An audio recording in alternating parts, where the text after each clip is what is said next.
You ask Tiger to solve. This deals with linear equations with one unknown. The final result is c equals 85. Let's solve it step by step. Group all constants on the right side of the equation. Add 55 to both sides. Simplify the arithmetic.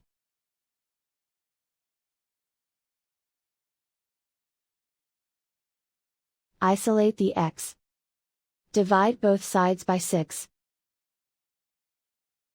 Simplify the fraction. Find the greatest common factor of the numerator and denominator. Factor out and cancel the greatest common factor. And so the final result is c equals 85.